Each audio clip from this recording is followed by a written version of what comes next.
যে আল্লাহ সুবহানাহু ওয়া তাআলা কাউকে ধনী বানিয়েছেন, কাউকে গরিব বানিয়েছেন, এর মাধ্যমে আল্লাহ তাআলা পরীক্ষা করেন।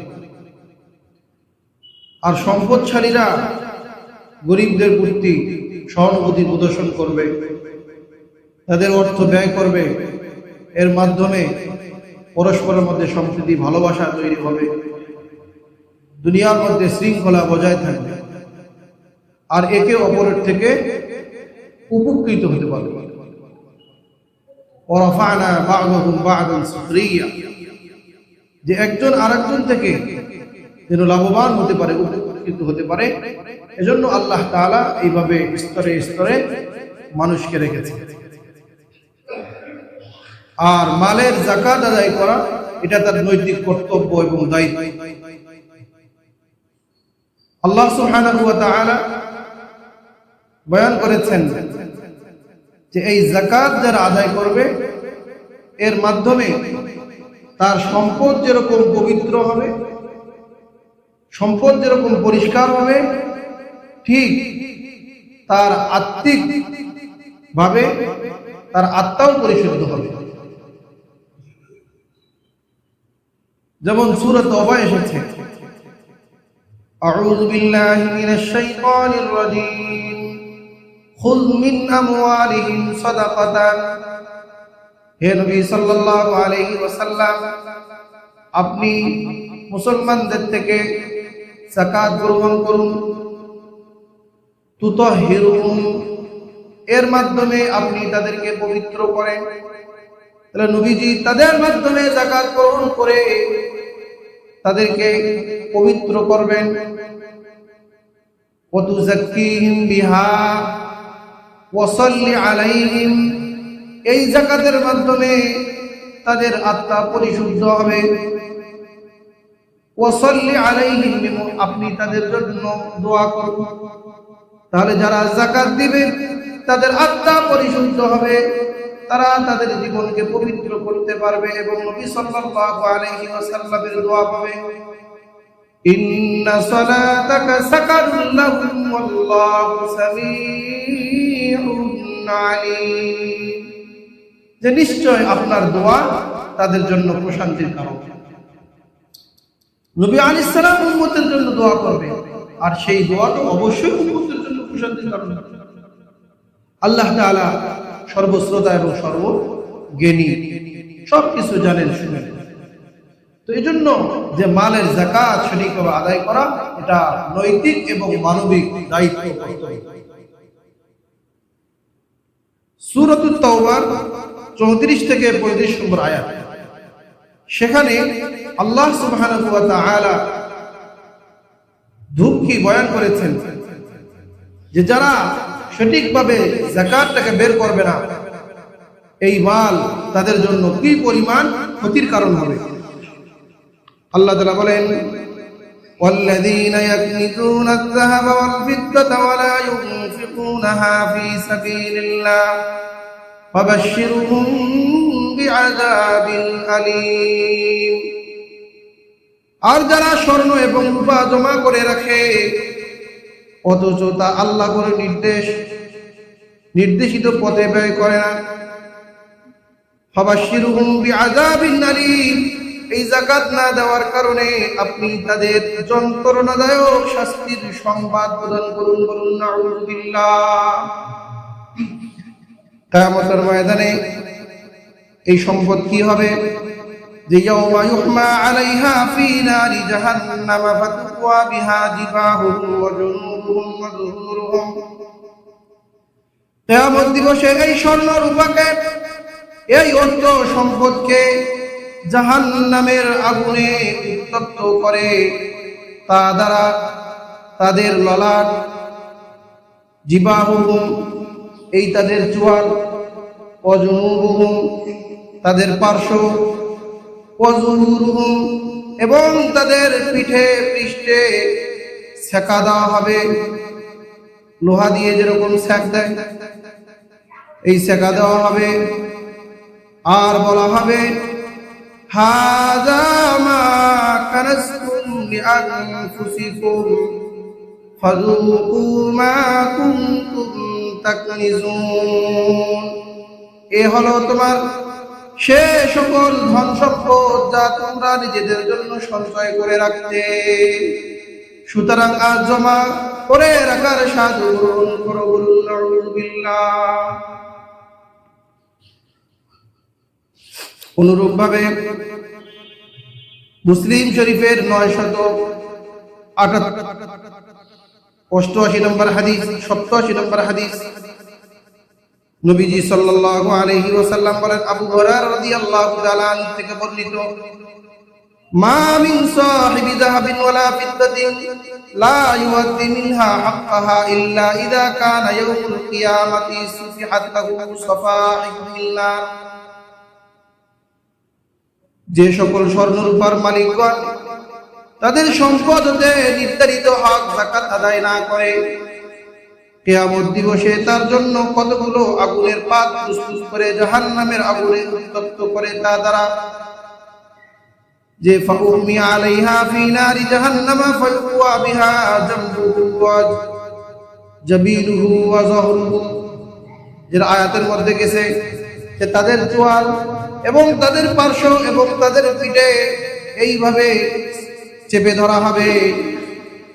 কুল্লামা বারাদাত উঈদাত লাহু, যখন চেপে ধরার কারণে আবার শরীর পুড়ে যাওয়ার কারণে ওই লোহাটা ঠান্ডা হয়ে যাবে, পাতটা ঠান্ডা হয়ে যাবে। নবীজি বলেন উঈদাত লাহু, আবার তাকে উত্তপ্ত গরম করা হবে। যে ফি ইয়াউমিন কানা মিকদারুহু 50,000 সানাতিন হাত্তা ইউকদা বাইনাল ইবাদ। যে এরকম ভাবে কিয়ামতের দিন 50,000 বছর, এই 50,000 বছর সময় যতক্ষণ পর্যন্ত মানুষের বিচার কার্য শেষ হবে না, ফয়সালা হবে না, ততক্ষণ পর্যন্ত এই রূপ তাকে শাস্তি দেওয়া হবে। মানে ওই ধন সম্পদকে পাত বানিয়ে আগুন দিয়ে গরম করে তার চোয়ালে, তার ললাট, তার পার্শ্ব এবং পিঠের মধ্যে সেক দেওয়া হবে। বলুন নাউযুবিল্লাহ। এই হলো অর্থ সম্পদ আল্লাহর রাস্তায় ব্যয় না করার অপকারিতা, খারাপ। এজন্য আল্লাহ তাআলা যে অর্থ সম্পদ দিয়েছে এটা শুধু নিজের জন্য ব্যয় করার জন্য। আমাদের মাঝে আল্লাহ তাআলা কয়েক ধরনের সম্পদ দিয়েছে, তার মাঝে যে 4 ধরনের সম্পদের মধ্যে যাকাত দিতে হবে, এগুলোর আলাদা আলাদা ব্যাখ্যা বিশ্লেষণ রয়েছে। তো এই 4 প্রকারের মধ্যে 1 নম্বর হলো স্বর্ণ রূপা। এটা একটা স্বতন্ত্র সম্পদ, যেটা মূল সম্পদ। যে স্বর্ণ রূপা যখন সেটা নিসাব পর্যন্ত পৌঁছে, স্বর্ণ 7.5 ভরি, রূপা 52.5 ভরি। শুধু স্বর্ণ থাকলে 7.5 তলা মানে 7.5 ভরি পর্যন্ত পৌঁছতে হবে, আর শুধু রূপা হলে 12.5। আর যদি কিছু রূপা কিছু স্বর্ণ, তাহলে সেটা স্বর্ণটা রূপায় নেমে আসবে, তখন রূপার 52 ভরির হিসাবে তার উপরে যাকাত ওয়াজিব হবে। এখন একটা কথা হলো যে আমাদের বাড়িতে মা বোনদের যে স্বর্ণ রূপা আছে সেটা হলো ব্যবহৃত স্বর্ণ। তো ব্যবহারের জন্য যে স্বর্ণ রূপা আছে এগুলোর উপরে যাকাত আসবে কিনা? বলে হ্যাঁ, এগুলোর উপরও যাকাত আসবে, কারণ স্বর্ণ রূপাকে আল্লাহ তাআলা সৃষ্টি করছেন ব্যবহার করার জন্য। সেটার মাধ্যমে মানুষ কি করবে? সৌন্দর্য প্রকাশ করবে। তো সৌন্দর্য প্রকাশ করে আল্লাহর নিয়ামতকে প্রকাশ করলো, আর এটার মধ্যে তো আল্লাহ তাআলা মূল্যও দিয়ে দিয়েছে। 2-4 বছর আগে এই 75,000 টাকা 80,000 টাকা কি ছিল, ভরি ছিল, সেটা এখন 2.5 লাখ টাকা পার হয়ে গেছে। তাহলে তার কাছেই তার সম্পদ থাকলো, কিন্তু ব্যবসা বাণিজ্য কিচ্ছু করতে হলো না। আল্লাহ তাআলা দাম কি করে দিছে? বাড়াই দিছে। আর সেখান থেকে 2.5% দিবে, সেখানে তো কম হওয়ার কথা। তো এই জন্য যে অর্থ সম্পদ আল্লাহর রাস্তায় ব্যয় করতে হবে। যে ব্যবহৃত স্বর্ণের উপরও যাকাত দিতে হবে, এই সম্পর্কে আমি এই দুইটি দলিল পেশ করব।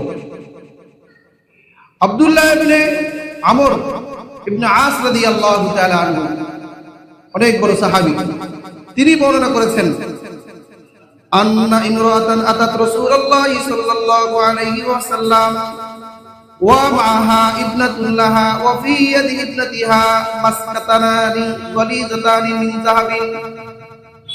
রাসূল করিম সাল্লাল্লাহু আলাইহি ওয়াসাল্লামের কাছে একজন মহিলা আসলো, তার সাথে তার একজন কন্যা ছিল, মেয়ে। ওই মেয়ের হাতের মধ্যে ভারী মানে দুইটি চুড়ি ছিল, বালা ছিল। ফাকাল লাহা আতুতিনা যাকাত হাদা। নবীজি বললেন, হে মহিলা, তুমি এই যে চুড়ি তোমার মেয়ের হাতে পরিয়ে রেখেছো, এইটার কি তুমি যাকাত দাও? ক্বালাত লা। সে বলল যে না, এটার আমি তো যাকাত দেই না, কারণ এটা আমরা কি করি? ব্যবহার করি।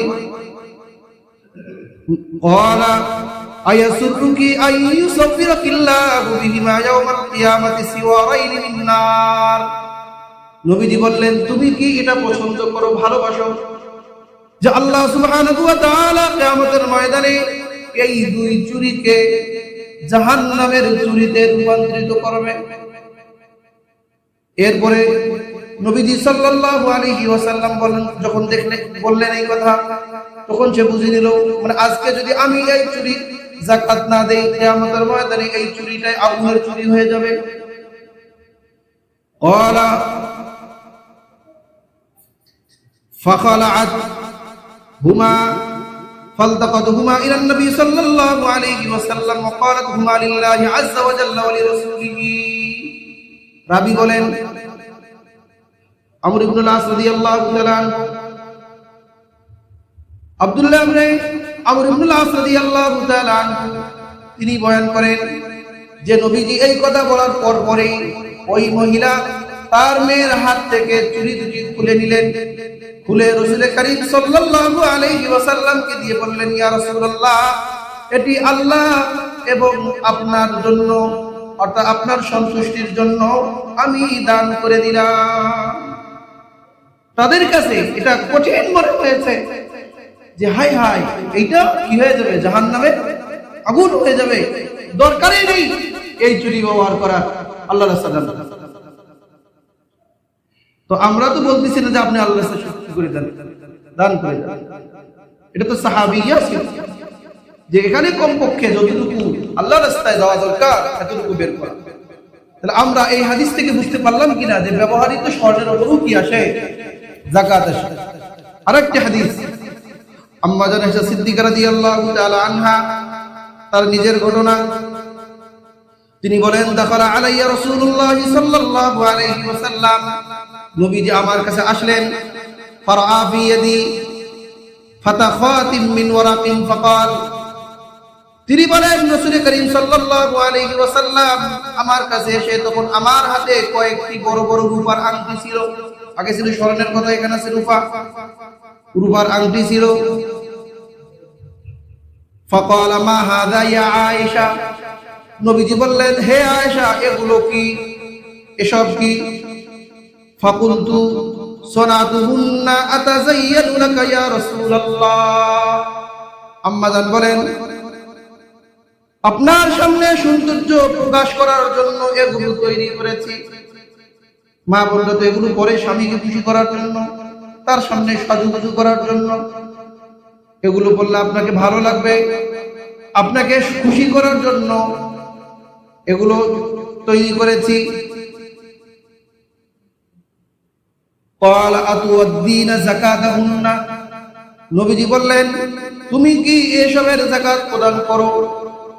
কুলতু লা আও মাশাআল্লাহ, তিনি বললেন যে না। তখন রাসূল করিম সাল্লাল্লাহু আলাইহি সাল্লাম বলেন, হুয়া হাসবুকি মিনান নার, যে তোমার জাহান্নামে যাওয়ার জন্য এতটুকুই যথেষ্ট। বলুন নাউযুবিল্লাহ। আবু দাউদ শরীফের 1565 নম্বর হাদিস। বলে তুমি এটা ব্যবহার করো আর যাকাত আদায় করো না, তোমার নামাজ, রোজা, হজ, যাকাত যতই থাক এইটা আমল ত্যাগ করার কারণে এটাই তোমার জাহান্নামে যাওয়ার জন্য যথেষ্ট। তাহলে আমরা দুইটি হাদিস পেশ করলাম, যে দুই হাদিসের মধ্যে এক হাদিসে স্বর্ণের কথা আর এক হাদিসে রূপার কথা, যে ব্যবহৃত স্বর্ণ রূপার মধ্যেও কি আসে? যাকাত আসে। তো নিসাব হিসেবে আমরা বয়ান করেছি যে আরবি হিসেবে 20 দিনার স্বর্ণের উপরে যাকাত আসে। আর শুধু থাকলেই হবে না, বরং প্রত্যেক সম্পদের উপরে 1 বছর অতিবাহিত হইতে হবে। রাসূল করিম সাল্লাল্লাহু আলাইহি ওয়াসাল্লাম আমাদের থেকেই বর্ণিত, তিনি বয়ান করেছেন যে লা যাকাতা ফি মালিন হাত্তা ইয়াহুল আলাইহিল হাউল, যে সম্পদ যতক্ষণ পর্যন্ত তার উপরে 1 বছর অতিবাহিত না হয় ততক্ষণ পর্যন্ত তার উপরে যাকাত ওয়াজিব হয় না। সুতরাং আমি এই রমজানে যদি চুরি বানাই বা আংটি বানাই, তাহলে আগামী রমজান আসলে 1 বছর পূর্ণ হবে, এটার উপরে কি আসবে?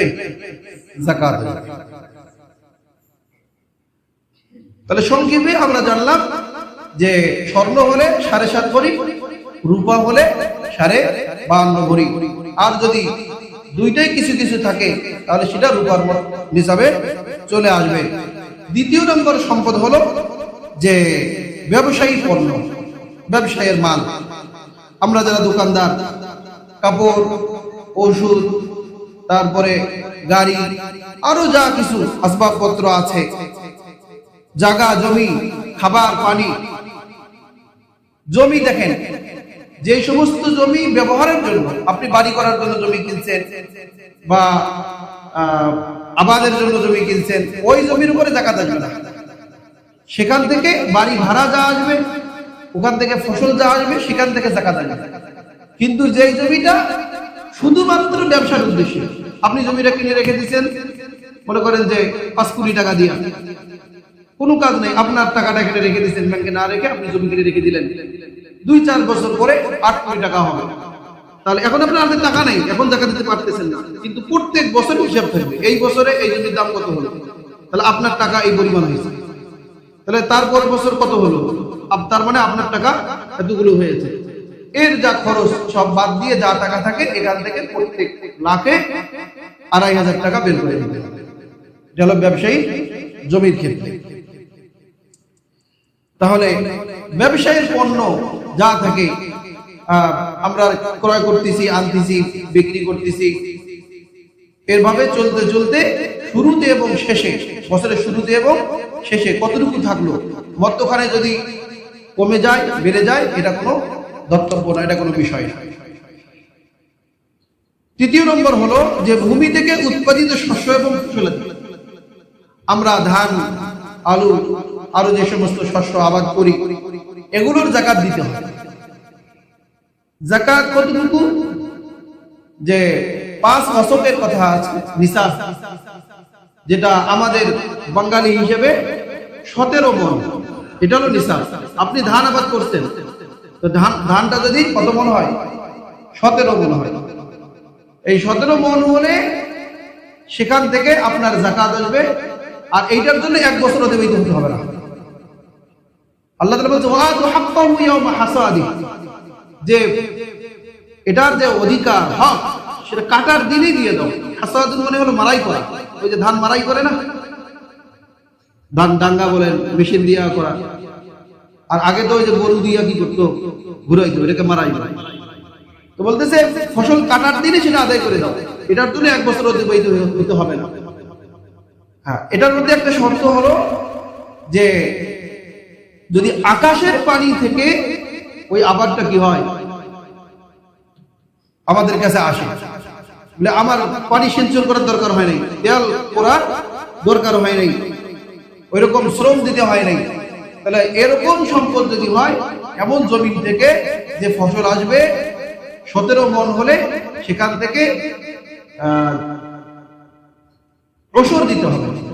ওশর মানে হলো 10 ভাগের 1 ভাগ, 10 ভাগের 1 ভাগ যা আসবে সেখান থেকে 10 ভাগের 1 ভাগ বের করে দেবে। আর যদি সিঞ্চন করে দেওয়া হয়, মানে আমি পানি মেশিন দিয়ে তেল পুরে পানি দেওয়া লাগছে, তাহলে তখন আসবে 20 ভাগের 1 ভাগ। কয় ভাগের 1 ভাগ? 20 ভাগের 1 ভাগ। এখন আমাদের বাংলাদেশের জমিনগুলো মানে উশুরি নাকি খেরাজি, আমরা তো ট্যাক্স দিই, খেরাজ দেই না। তো এই বিষয়ে ওলামায়ে কেরামদের মধ্যে যথেষ্ট মতৈক্য আছে, এগুলো আলাদা সংজ্ঞা আছে। উশুরি জমি কাকে বলে, খেরাজি জমি কাকে বলে। তো মানে জিহাদের মাধ্যমে যেই জমিনগুলো বিজয় লাভ করা হয়, যেই জমিনের উপরে বিজয় লাভ করা হয় আর সেগুলো মুসলমানদের মধ্যে বন্টন করে দেওয়া হয়, এরপরে সেটা পরম্পরায় সূত্র ধরে চলতে থাকে, ক্রয় বিক্রয় হলেও ওগুলিকে উশুরি জমি বলে। তো আমাদের বাংলাদেশের জমিন সম্পর্কে এটা মানে সঠিক তথ্য পাওয়া যায় না, আসলে এগুলি উশুরি নাকি খেরাজি, এই জন্য স্পষ্ট করে কোনো কিছু বলা হয় না। তবে সতর্কতা এটাই যে আল্লাহ তাআলা যেহেতু বলেছেন যে ইয়া আইয়ুহাল্লাযীনা আমানু আনফিকু মিন তাইয়্যিবাতি মা কাসাবতুম ওয়া মিম্মা আখরাজনা লাকুম মিনাল আরদ, সূরাতুল বাকারার 267 নম্বর হাদিস আয়াত। সেখানে আল্লাহ বলেন, হে ঈমানদারেরা, আনফিকু মিম্মা কাসাবতুম, তোমরা যা উপার্জন করো সেখান থেকে খরচ করো। এখানে কোনো পরিমাণ বয়ান করা হয়নি, আল্লাহর রাস্তায় খরচ করার গুরুত্ব বয়ান করেছেন। এরপরে বিশেষ করে বলেছেন ওয়া মিম্মা আখরাজনা লাকুম মিনাল আরদ, এবং তোমাদের জন্য ভূমি থেকে যে শস্য উৎপন্ন আমি করি তা থেকে আল্লাহর নির্দিষ্ট পথে ব্যয় করি।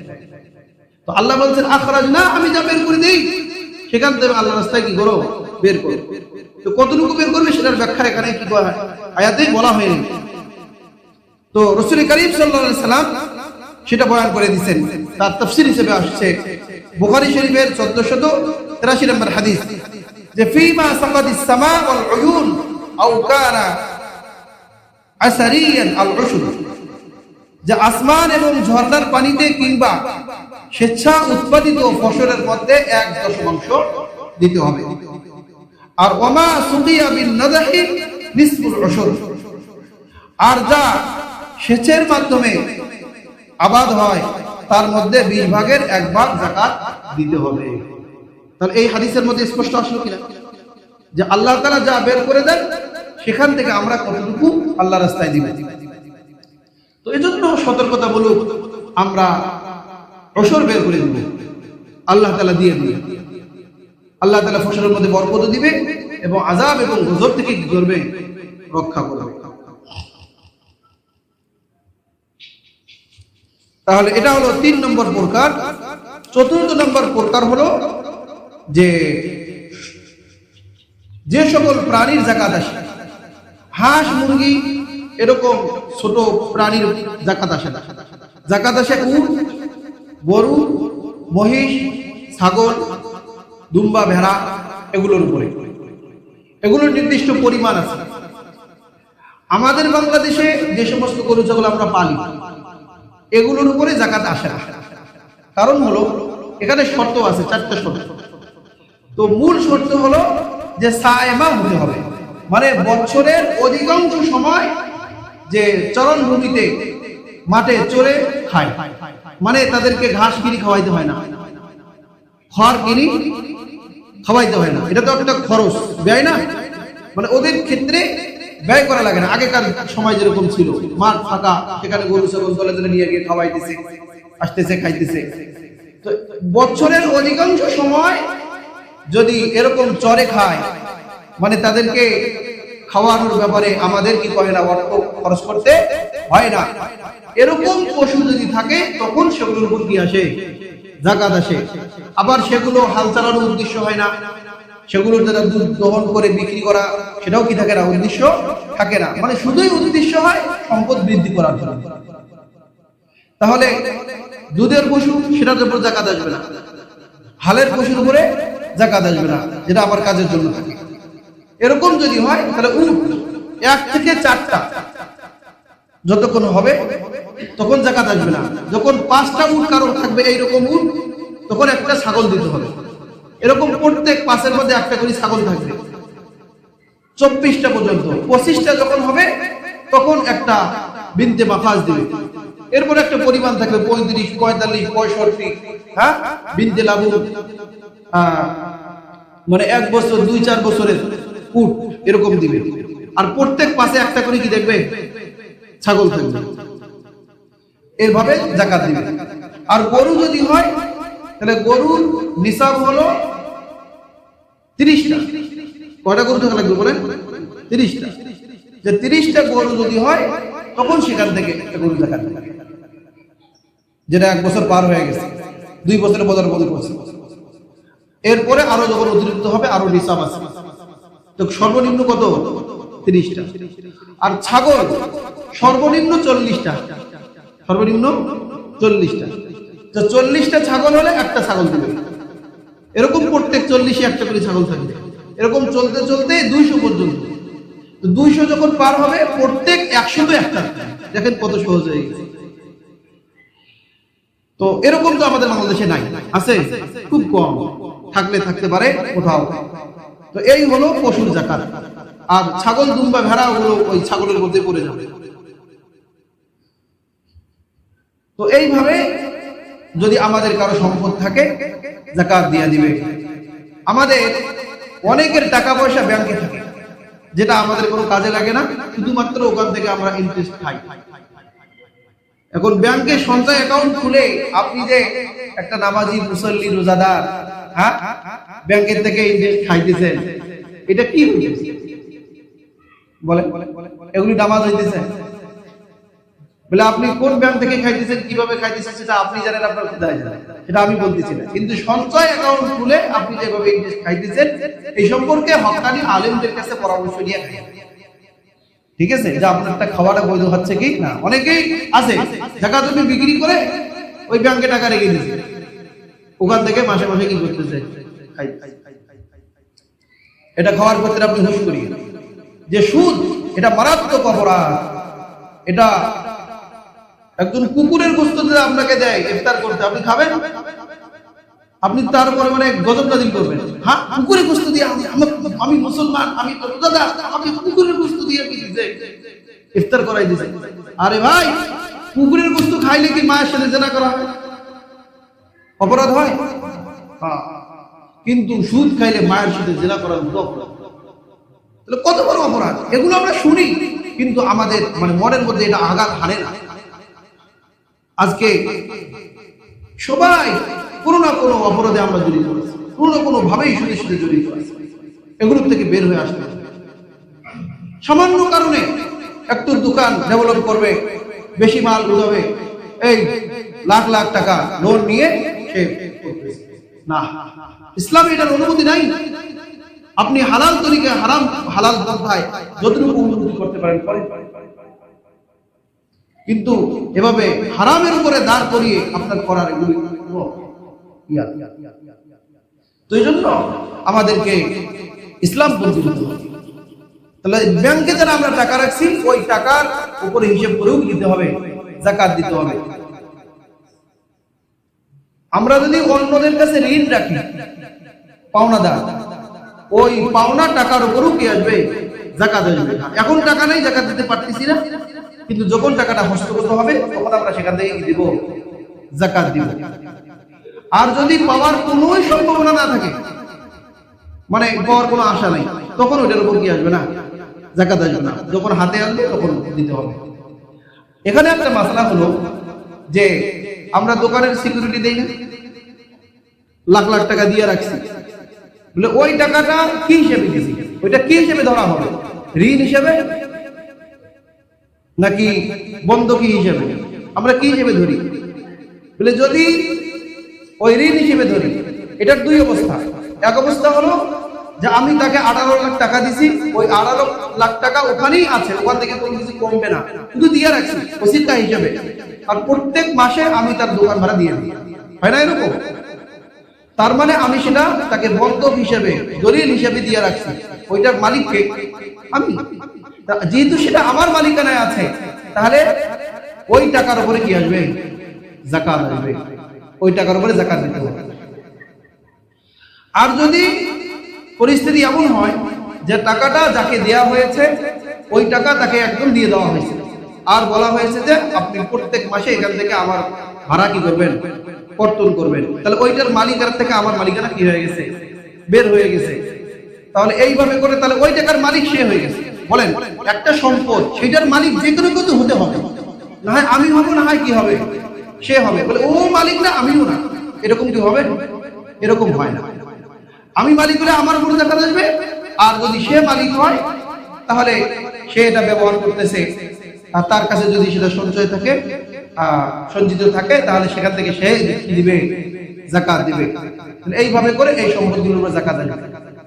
তাহলে এই প্রসঙ্গে আমরা যদি জমি বন্ধক দেয়া নেওয়া করি না, তাহলে আমি জমি বন্ধক নিছি, মানে আমি জমি ভোগ করতেছি, আর একজনের কাছে আমার 2 লাখ টাকা কি আছে, পড়ে আছে।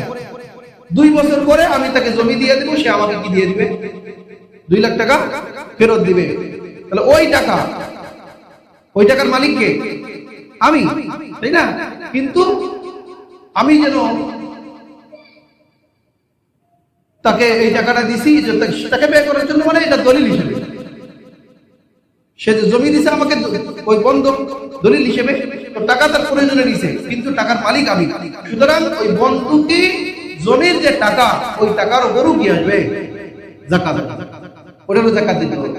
দেখেন এই মাসালায় গ্রামগঞ্জের মানুষ খুবই উদাসীন।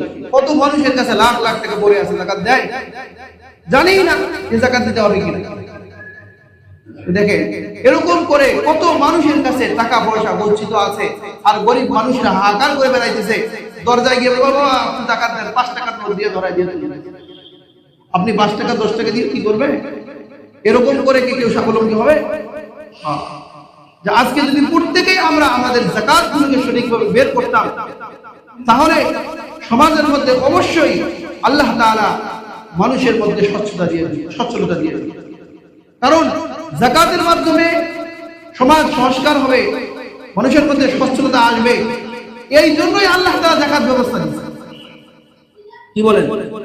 যদি এটা না হইতো তাহলে তো এই ব্যবস্থা থাকতো না, তাহলে এটা দিত না। তো আল্লাহ তাআলা যেটা একটা ব্যবস্থা দিয়েছে, তার মানে এখান থেকে সঠিকভাবে দিতে হবে। এই জন্য আল্লাহ রাসূল এটাতে গুরুত্ব দিতেন। যারা এটার মধ্যে গরিবসী করতেন তাদের সম্পর্কে কঠোর পদক্ষেপ নিতেন। একজন সাহাবী সম্পর্কে একটা দুর্বল সূত্রে হাদিস বর্ণিত হয়েছে যে একজন সাহাবী সে আল্লাহ রাসূলের কাছে এসে বলল, ইয়া রাসূলুল্লাহ, আমার জন্য বরকতের দোয়া করে দিন। সে ছাগল পাগল, তো বরকতের দোয়া করছে। নামটা মানে আবু সালাবা সম্ভবত।